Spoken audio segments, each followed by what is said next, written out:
नमस्कार, stay with वैशालीमध्ये तुमचे स्वागत. आज मी माझा फ्रीज टूर तुम्हाला देणार आहे.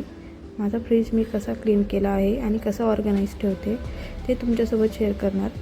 तर तुम्ही माझा व्हिडिओ नक्की बघा. तुम्हाला जर माझा व्हिडिओ आवडला तर नक्की लाईक करा, शेअर करा आणि सबस्क्राईब करा आणि कमेंटमध्ये नक्की सांगा व्हिडिओ कसा झाला आहे. तर इथे मी आधी माझा फ्रीजमध्ये ज्या वस्तू ठेवलेल्या होत्या त्या सगळ्या खाली करून घेतल्या आहेत. जसं की तुम्ही बघत आहात, सगळा फ्रीज खाली झाल्यानंतर आता मी ज्या मॅट टाकल्या आहे ग्लासवर त्या सगळ्या मॅट मी काढून घेणार आणि चांगलं वॉश करणार आहे. आपण दूध वगैरे ठेवतो तर त्याचे डाग त्याच्यावर पडलेले असतात, त्यामुळे मी 8 दिवसात हा जो माझा फ्रीज आहे तो क्लीन करत असते. म्हणजे सारखं मला डीप क्लिनिंग करण्याची गरज पडत नाही. या ज्या मॅट आहेत या मी आय थिंक ऑनलाईन परचेस केल्या होत्या, फ्लिपकार्ट की ॲमेझॉन, ते मला आठवत नाही आता. खूप छान आहेत त्याच्यामुळे आपला जो हा ग्लास असतो तो ते तुम्ही बघत आहात. मॅट काढून झाल्यानंतर आता मी माझा जो फ्रीज होता तो पुसून घेतला. पुसण्यासाठी मी हे जे वाईप्स यूज केले ते मी ऑनलाईन घेतले होते. खूप छान आहेत.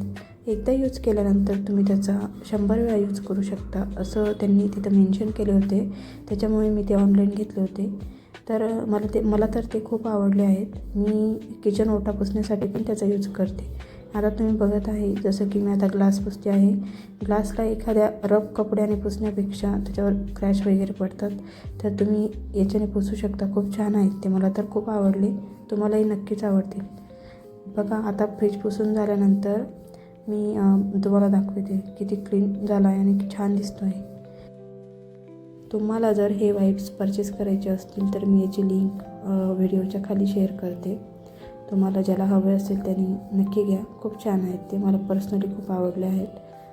ही काही ॲडव्हर्टाईज वगैरे नाही आहे वाईप्सची ॲक्च्युली, पण मला आवडले म्हणून मी तुमच्यासोबत शेअर करणार आहे.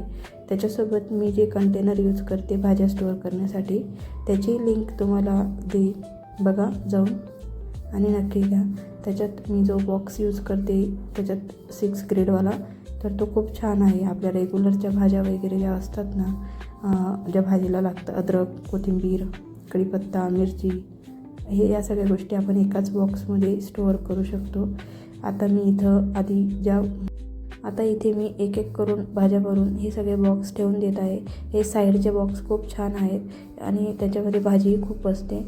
तर मी आठवड्याच्या भाज्या एकदम आणत असते आणि मग त्या सगळ्या स्टोअर करून ठेवते.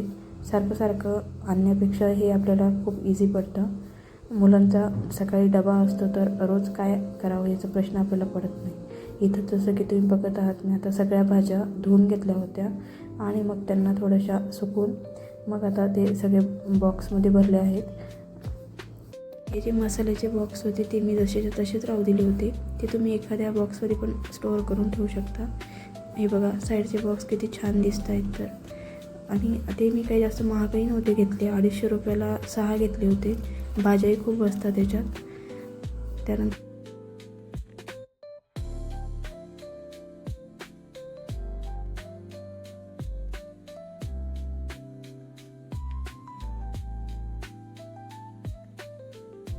अशा प्रकारे मी सगळ्या भाज्या स्टोअर करून ठेवते आणि घरात माझ्या ज्या काही कंटेनर आहेत ते पण मी यूज करते. असं नाही की प्रॉपर फ्रीजचेच कंटेनर असतात तेच आपण घेतले पाहिजे असं काही नसतं. त्याच्यासाठी घरात जे आहे तेही आपण यूज करू शकतो. हे जे सिरॅमिकचे जार आहेत ते मी दहीसाठी आणि पनीर ठेवण्यासाठी यूज करते. कधी तूपही त्याच्यात स्टोअर करून ठेवते मी. तर मला नक्की सांगा तुम्हाला माझा व्हिडिओ कसा वाटला आणि जर आवडला असेल तर नक्की लाईक करा मैत्रिणींनो आणि शेअर करा, सबस्क्राईब करा माझ्या चॅनलला.